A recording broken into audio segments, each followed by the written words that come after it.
Okay, right. Our next speaker, a senior software engineer by trade. He began his health journey in 2015, and since then he's been a very busy bunny, I'd say, by setting up the Citizen Science Foundation, Own Your Labs, and becoming a researcher in his own right with his most recent publication. So without further ado, please welcome to the stage, Dave Feldman.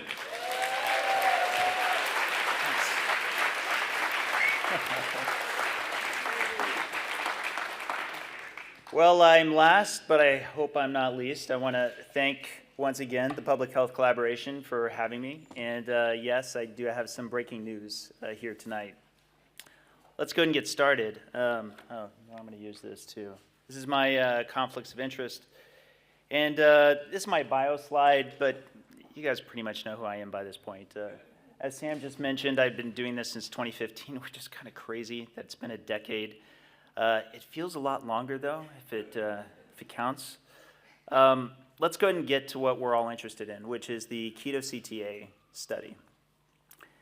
This is, and I'm just going to give the quick, brief overview, 100 individuals that have exhibited keto diet-induced increased cholesterol levels, specifically LDL cholesterol of 190 milligrams per deciliter or higher, HDL cholesterol of 60 milligrams per deciliter or higher, and triglycerides of 80 milligrams per deciliter or higher, who were followed for 1 year using CT angiography. All 200 scans were completed in February of 2024. And before I go any further, I want you to keep this one thing at the center of your mind at all times. The CT scans themselves are the ultimate source of the data. That's the core. All that matters is that these CT angiograms were taken under proper conditions, ideally by the same scanners with the same calibrations. So long as this is always true, the only question left is how they are analyzed. There are two general categories that are common for these analyses. This is the semi-quantitative analysis, which is using expert blinded readers, such as our principal investigator, Dr. Matthew Budoff, but there are many other senior readers as well. And they develop what's known as a semi-quantitative data set. There's also quantitative analysis, which uses computer-automated, programmatic processes, and that gives you a quantitative data set. So now let's talk about the timeline, just a quick recap. The very first time I was able to provide some data was of the semi-quantitative nature, and that was the 1 year preliminary data for 64 of the initial scans.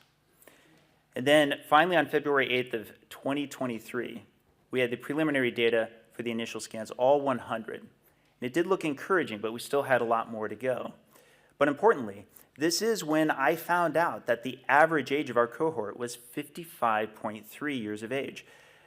This was great because with an average duration on keto of 4.5 years, with a little less than half that with detectable plaque, a little less than half of our cohort with detectable plaque, in the semi-quantitative analysis, we have a good pool to capture progression.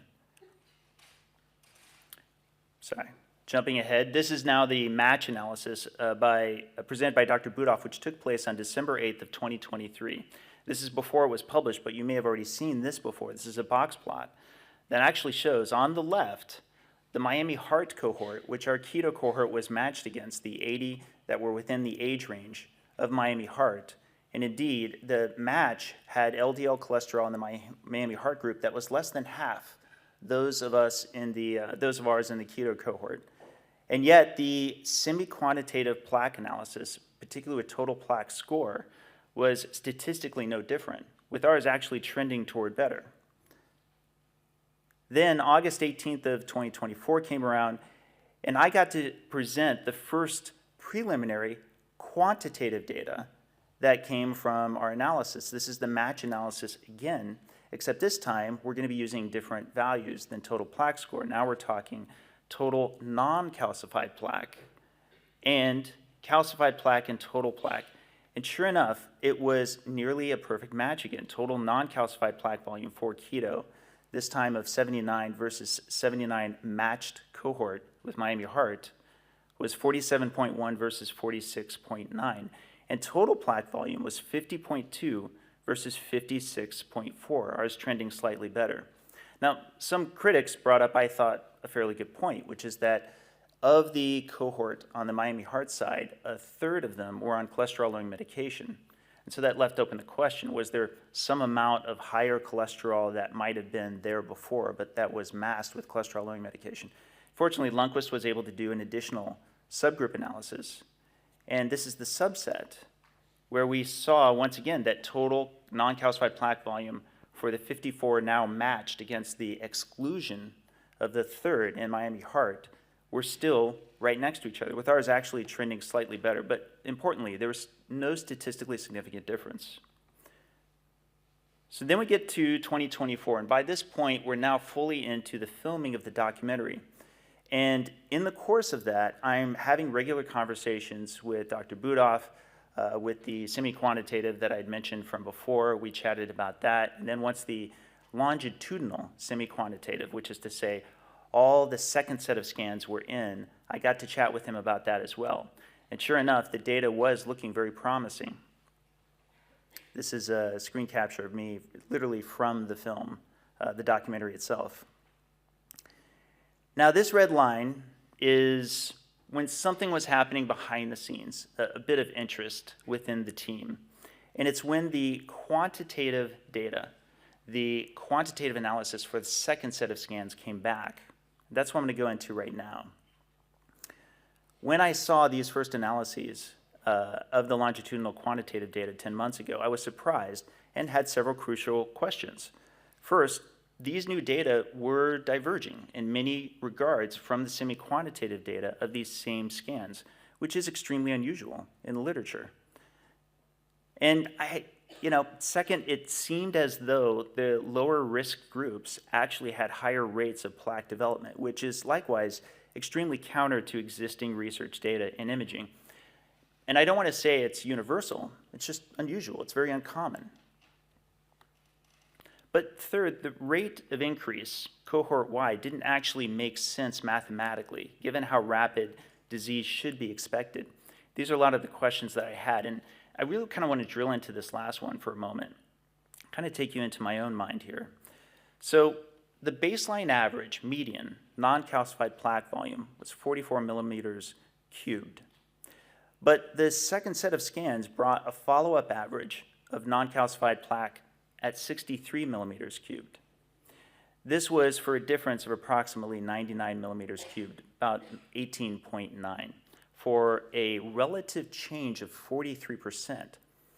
Now again, this is, I'm not getting into the deep math here. Just right away, I thought, I'm not sure if that computes given all of the information we have up until this point, because if you extrapolate backwards, taking it 43% down, down, down, what it means is that the average starting plaque would be 8 millimeters cubed, which would be incredibly low for a mostly male cohort with an average age of 50.8 before becoming lean mass hyperresponders for the next average 4.5 years. But if you extrapolate year over year at 43%, the average plaque at just over a decade would be 376 millimeters cubed, which associates with a symptomatic cardiovascular disease. Conservatively, there are at least 500 to 1,000 members in our Lean Mass Hyperresponder Facebook group of 13,500 members who have been on keto for over a decade. This includes me, by the way.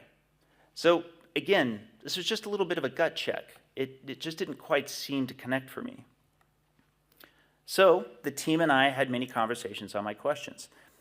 And the main points we covered were, and the team brought this forward, these were all very valid points. The lower absolute plaque baseline can lead to less reliable measurements of relative change. This is just a problem with measurements overall, right? But also, the cohort showed significant heterogeneity, which should be emphasized instead of treating them as a homogeneous group. But third, and crucially, LDL and ApoB levels do not explain the increase in plaque, as no correlation was found across different methods and models. And thus, this was the genesis of very much the paper that we knew was going to be ahead. Dr. Adrian Sotomoto put this pretty well, which is said, at the end of the day, if the data is weird, it doesn't matter. it's the data we were able to get first, you still publish it. You've got to go with where the data goes. So we reached an inflection point.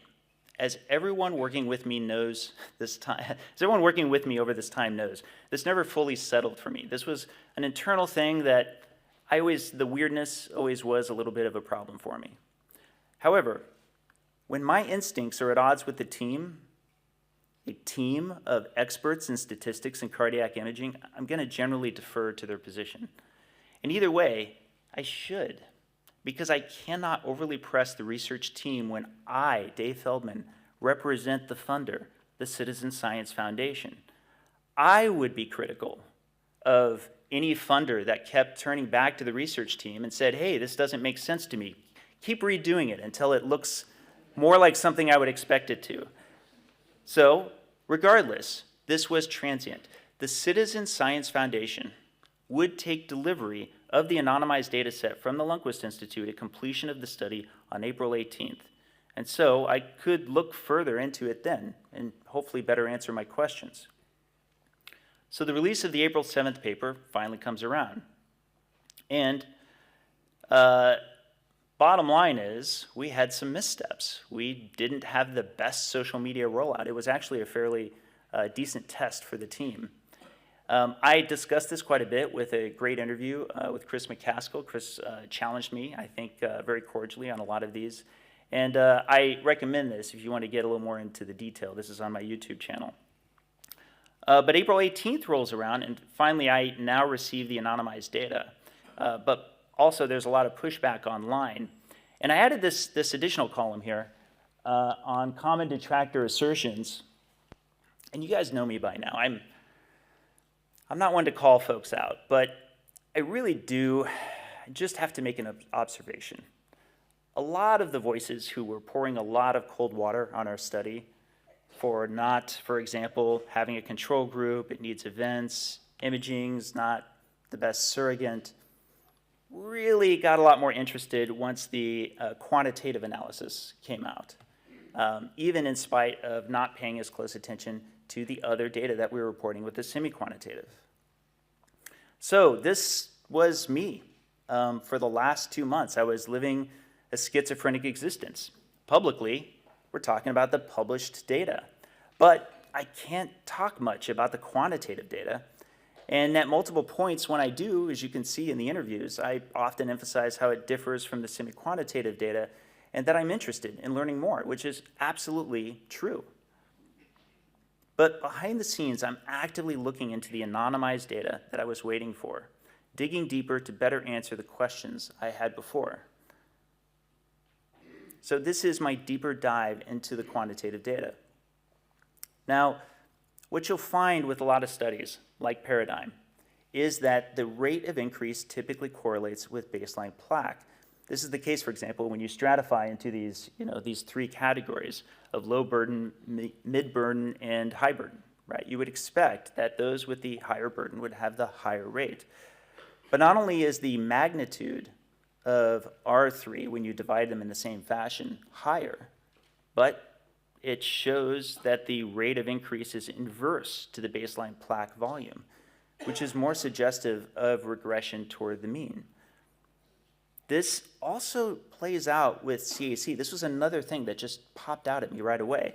Is you've probably heard of the power of zero. Like if you have a CAC of 0, it's usually a good sign. So when studies like Paradigm, Evaporate, Yellow, when they're stratifying for those people who have a 0 CAC versus those who have a positive CAC, generally those with a positive CAC do tend to have a higher rate of plaque increase. Not with our study on the quantitative analysis. On the quantitative analysis, instead, those with a CAC of 0 had a much, much higher rate, a much greater percent change in their total plaque volume. But there was also just some unusual patterns that I really wanted to look into a little bit closer, such as if you're looking at the semi-quantitative data, or I'm sorry, if you're looking at the quantitative data, 44 in Visit 1, in the Visit 1 scan, 44 of R100 had in the total calcified plaque volume, that's of the quantitative analysis, not CAC, the total calcified plaque volume, 44 of them had a true 0. In the follow-up scan, 18 changed from 0 to non-zero of total calcified plaque volume. Now, I've looked, but I've not been able to find any. Has there been any cohort in any study that has had over 1/6 of its population change from non-calcified to calcified status in a single year? I haven't been able to find one. There's also opposing directions in each of the analyses, in the semi-quantitative versus the quantitative. For example, as is typical with a lot of these imaging studies that are longitudinal, you have some regression. Maybe biological, it may be machine error, but usually at the lowest rates you tend to see this. And sure enough, we did have 6 folks in our semi-quantitative analysis that showed regression in total plaque score. Would we expect at least some of them to show the same in the quantitative? But it's not the case. All 6 showed an increase in total plaque volume for the quantitative analysis. And it's worth noting that to date, there are no published quantitative CTA studies that I've been able to find tracking total plaque volume in which not a single participant experienced plaque regression over time. Every major longitudinal study has shown some degree of individual regression, even if the overall cohort trend is progression. This includes even in placebo groups. And this is where I'm going to jump over to non-calcified plaque volume, which, again, if you separate it into tertiles, and big shout out to John Alexander, by the way, for suggesting looking at it in this fashion, you can see not only these different rates, but what I really want to do is I want to drill in on the 10 participants with the very lowest non-calcified plaque volume in the first scan, because I really want you to sit with this for a second. There is exactly one person who had a 0 on both the first scan and on the second scan. But there are 4 total who had a 0 on the first scan. These are the first 4. So there's yet to be a green bar, but the green bar would be what their first scan is. Their first scan was a true 0 in non-calcified plaque volume. But the second scan for 3 of the 4 is 3.9 millimeters cubed, 9.2 millimeters cubed, and 13.6 millimeters cubed. Now let me add the other 6. Oh. So the other 6, again, the green is the first scan. The red is the second scan, 1 year later. So, again, these green bars don't just represent the average age of 50.8 that preceded keto. They also represent the average 4.5 years on keto with an average LDL cholesterol of 254 milligrams per deciliter. I realize I'm chatting with an international audience, so if I'm doing my math right, it's around 6 millimoles. Not sure, though. Anthony will probably correct me wherever he's at. Altogether, the quantitative analysis for the bottom 10 participants in scan 1 has a total of 14.2 millimeters cubed of non-calcified plaque volume, yet for scan 2, it is a total of 69.9 millimeters cubed, a difference of 55.7 millimeters cubed, which is a nearly 5 times increase. Nothing like this has been seen in any other study that I'm aware of, and it is in striking disagreement with our semi-quantitative analysis of the same scans. I don't know that I can emphasize this strongly enough. These aren't just the intervention that just happened. This is after half a decade at being on this diet. We then see this change, and these are all people of different age ranges. So one person's in their 30s, one person's in their 60s, one person's in their 50s, and we just happen to catch them all in concert, potentially with an increase. Now, real quick, I want to emphasize right in this moment that there are possible things that are worth thinking about, such as COVID or COVID-related activities. It's possible, right? But that said, you can understand why it is that I would be very interested and want to ask more questions. I also have an internal report, which I'm not going to go into here, but I'm going to tell you that all the analysis that I've shared just now, we actually have open access data on. You can check out citizensciencefoundation.org/Keto-CTA. Now, though, I can finally go into the QAngio analysis itself. some of the breaking news that I'll have for you here. I do want to call out that the previous voices of doubt are now advocates for the clearly quantitative analysis. And this has been one very interesting side effect of the clearly quantitative analysis, in that the new level of engagement for our study by prominent critics of the original design. Concerns about limitations of imaging and events are required for outcome relevance, that we didn't have a control group. All of these issues have given way toward a broader embrace of these data. I mean, mazel tov, right? Now there's a lot more of a spotlight on our study, and that can be good for the science overall. But importantly, a lot of folks have brought forward the reference to the original design. And this was one of the places where I think we could have done better. There was a pre-registered endpoint that was mostly formed under a mostly different team from earlier in the study that was with the % change in non-calcified plaque volume. And that's why a lot of people reference back to the original design. And I think that's fair, which is part of what I was describing in the interviews that I was in. So revisiting the original design, this is from the original protocol and methods paper, that the pre-specified endpoint is % change in non-calcified plaque volume. Now, for what it's worth, I know if Adrian Sotomoto was on board at that time, he in particular would have given all of the statistical reasons why it's so bad. And I'll actually get a chance to revisit that again here pretty soon. But regardless, everyone who's brought this up is 100% right. That's something that at least we should have had in the discussions. It could have had better labeling with figure 1A, for example, things along those lines. But importantly, our pre-specified method of quantitative analysis is METIS QAngio. It's right there in the text. And that is what we're doing right now. So these are the initial QAngio analysis of the high progressors. So to Lundquist's credit, that's where they went first, was those people had the highest progression because, of course, they're the strongest concern. Can't emphasize this enough. These data are preliminary. Not only are they preliminary, they literally were practically handed off to me, and I've not had a chance to even do a lot of internal review. So take these with a grain of salt. We'll hopefully have a lot more for you here shortly. First, let's start with the total plaque volume in box plots.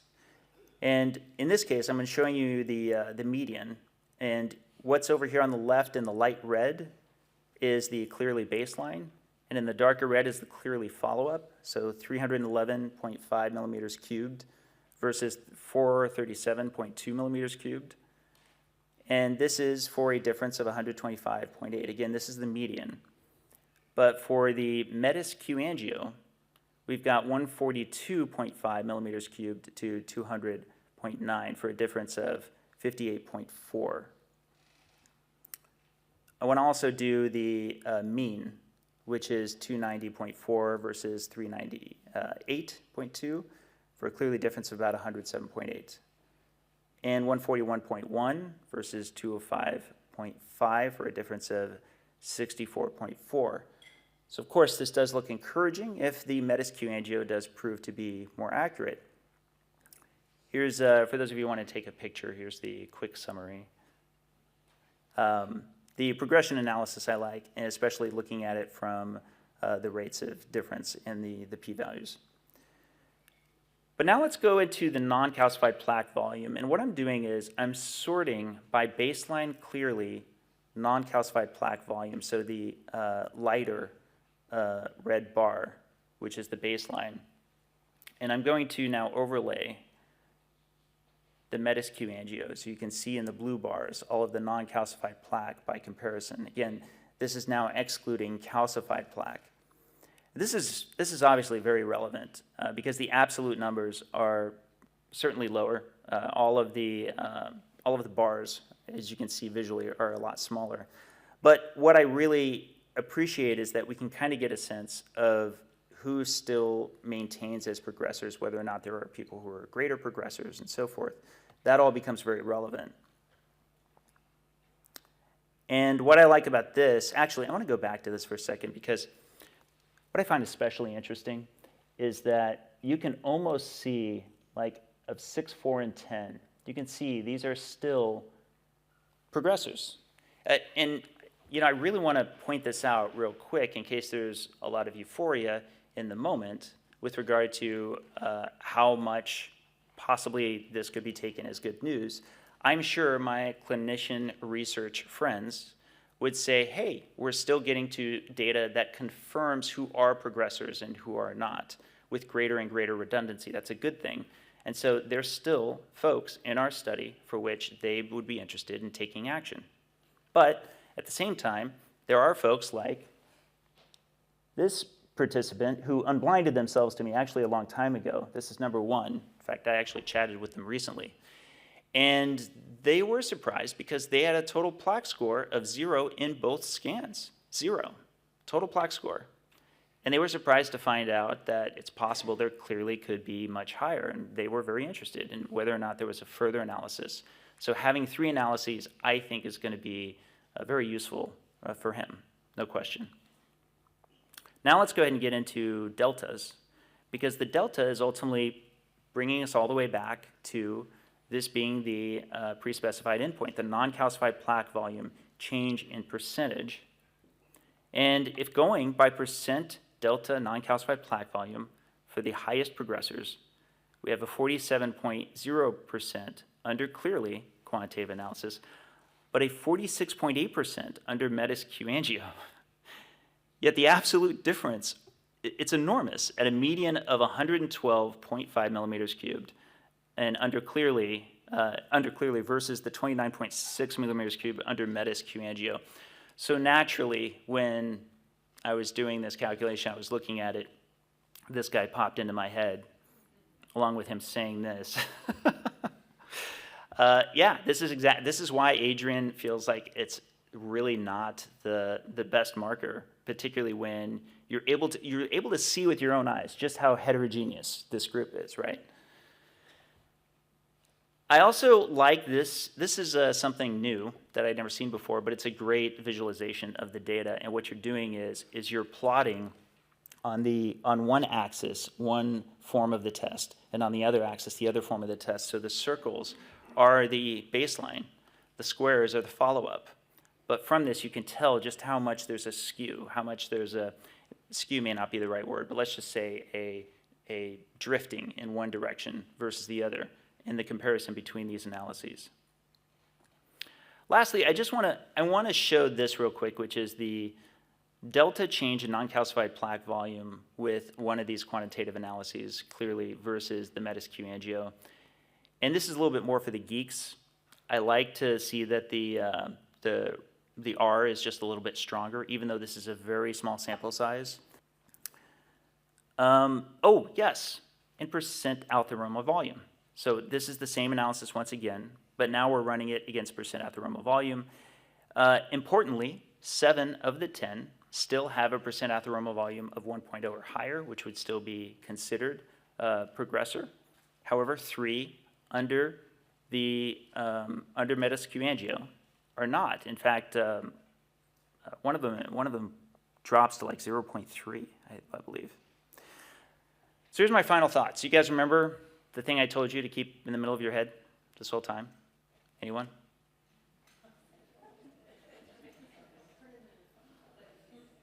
The scans are the scans are the scans are the scans. At the end of the day, either there really is a clear and distinct difference at a high magnitude of plaque going from the first set of scans to the second, where there's not, right? But to be fair to our friends in cardiology, especially in imaging, hearts are not static. They are conforming, and there is a lot of work in trying to get to making them as carefully placed as you can get them to be able to understand the plaque that is within. So it is important to give some amount of grace to the fact that this is a difficult science to work with, and I appreciate that about this process. So in my final thoughts, I've shared with you many of the challenges that I've been working through on quantitative analysis privately, but haven't discussed publicly until today. Many of these issues can be easily investigated by others with our open data set. Again, I had the link up there for citizensciencefoundation.org. Note how these patterns differ from the literature for yourself. We're in the process of gathering the quantitative analysis for our pre-registered methodology, Metis QAngio, and should have our final paper out on this soon.